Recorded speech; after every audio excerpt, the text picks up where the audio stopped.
militantes et militants du parti Foscori pour un Bénin émergent.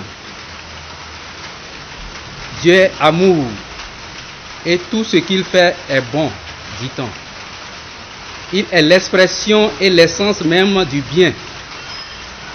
Il est le guide suprême pour tous ceux qui le craignent. C'est ainsi qu'il faut comprendre les derniers développements de l'actualité au sein de notre parti Foscori pour un Bénin émergent. Quand le vent souffle, on voit l'anus du poulet.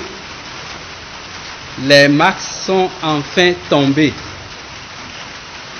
En effet, suite à la démission Facebook, douloureuse et inacceptable du président d'honneur de notre parti, FCBE, nous avons tous été surpris et bouleversés. Beaucoup de nos compatriotes l'ont été aussi. Ces derniers ont vivement exprimé leur stupéfaction et leur désarroi quant aux raisons et à l'opportunité d'une telle décision qui intervient juste après l'obtention du récépissé définitif autorisant le parti à prendre part aux élections communales et municipales du 17 mai 2020. Mais la sortie instantanée de certains de nos camarades le mercredi 8 avril 2020 a tout clarifié. Le peuple béninois et les militants FCBE connaissent désormais les acteurs de l'ombre, ceux qui ont poussé le président d'honneur à cette extrémité. Les auteurs des fameux rapports adressés au président d'honneur sont maintenant connus. Nous connaissons tous, depuis le mercredi dernier, leur nombre et leur visage.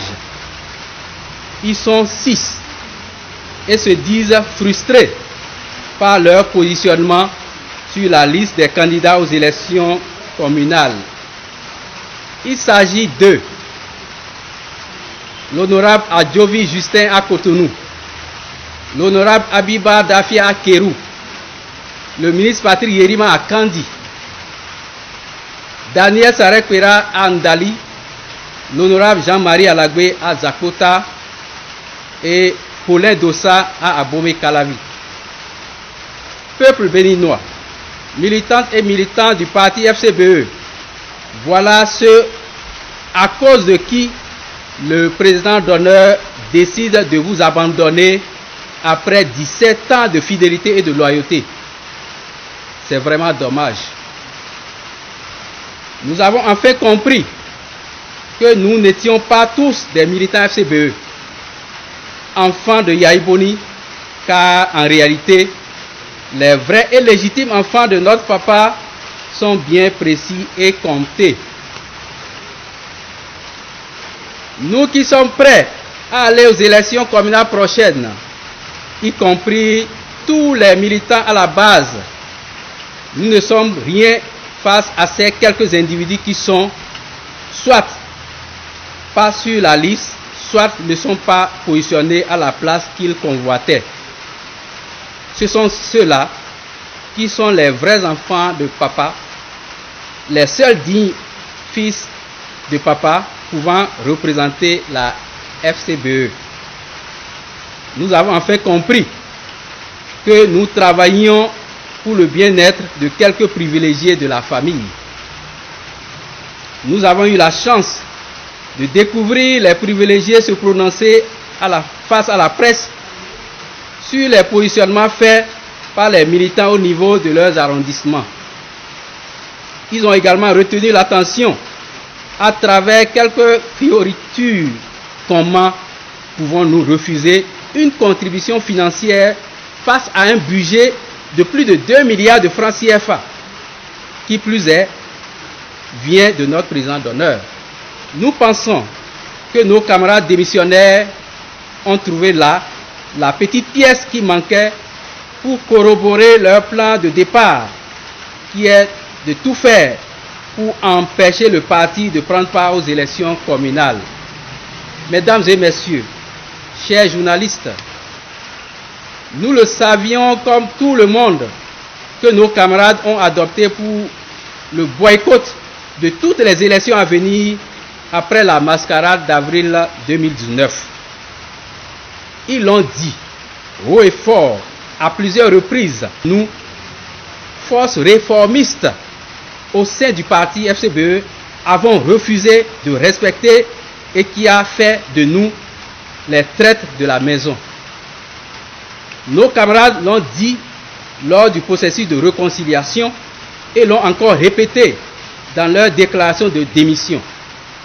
Selon eux, participer aux élections communales de mai 2020, c'est aider le président Talon à crédibiliser son régime aussi bien au plan national qu'international. Dans cette posture, nos camarades ne proposent aucune solution pour mettre fin à la dérive démocratique. Ainsi se résume la vraie raison du différend qui nous oppose depuis des mois. Contrairement à eux, nous pensons que la seule et l'unique solution démocratiquement valable est la participation de notre parti aux élections communales et municipales, seul gage de notre présence à l'élection présidentielle de 2021. La quasi-totalité des candidats positionnés sur la liste, à l'exception de quelques démissionnaires déclarés à ce jour, et par la très grande majorité des militants à la base. Au nom de cette grande majorité constituée de plusieurs millions de militants et sympathisants, nous prenons acte de la démission de ces quelques membres du bureau national qui ne remet pas en cause ni le fonctionnement du parti, ni la participation du parti aux élections communales. Des déclarations manipulées sont financées à coups de millions pour annoncer des démissions en cascade, des coordinations par des gens qui parfois ne sont ni candidats, ni même membres d'aucune instance de notre parti. Ceux qui pensaient prendre en otage nos vaillants et vaillantes militants pour assouvir leurs vilains et égoïstes desseins ont échoué lamentablement. Nous les mettons en garde contre tout acte allant dans le sens de la démobilisation et de l'utilisation des attributs du parti sous quelque forme que ce soit, et ce, jusqu'à nouvel ordre. Le parti FCBE est un parti créé et enregistré sous la nouvelle charte des partis politiques en vigueur en République du Bénin. De ce fait, il appartient à 1153 membres fondateurs qui ont tous les mêmes droits et les mêmes devoirs. Nul ne peut se prévaloir d'un quelconque titre de propriété. Les nostalgiques de l'ancien système partisan doivent comprendre que les choses ont changé et doivent s'adapter aux réalités du moment, sinon ils disparaîtront. Dans ce cadre, le militantisme basé sur le favoritisme, le népotisme, le clientélisme, le prochétisme, pour qualifier ceux qui se disent proches du président Boni Yayi, doivent céder la place au vrai militantisme basé sur un leadership individuel et collectif, afin d'éviter à notre parti de se transformer en un cycle où défilent des luttes stupides fondées sur des intérêts personnels, égoïstes, voire machiavéliques.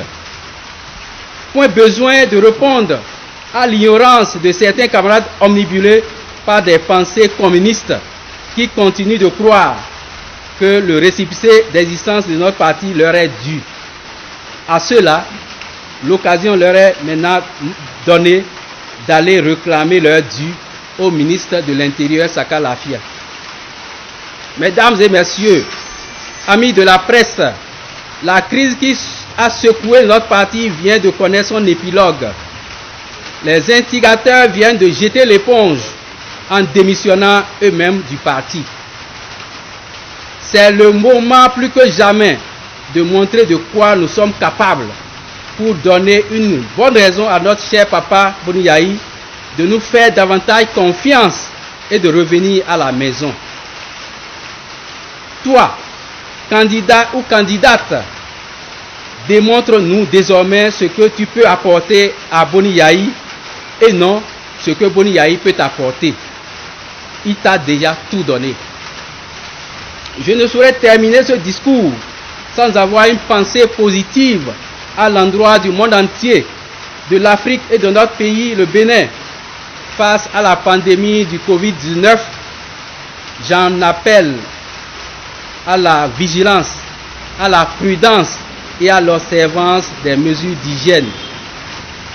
À tous les militants et sympathisants, nous lançons un vibrant appel à la sérénité et à la mobilisation générale pour une victoire écrasante aux élections du 17 mai 2020. Vive les forces Kori pour un Bénin émergent qui ne sera jamais le troisième pôle de la rupture. Vive la démocratie, vive le peuple libre et démocratique, vive le Bénin. Je vous remercie.